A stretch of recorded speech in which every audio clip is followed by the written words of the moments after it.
తెలంగాణ సాంస్కృతిక సారథి దర్శన ముగేంద్ర కళాబృందం మన గ్రామానికి రావడం జరిగింది.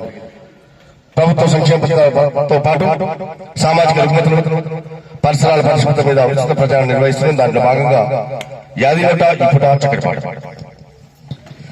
ఆత్మగల్ల మన ప్రభుత్వమే అండదండగా నిలిచిందన్న. ఆత్మగల్ల మన ప్రభుత్వమే అండదండ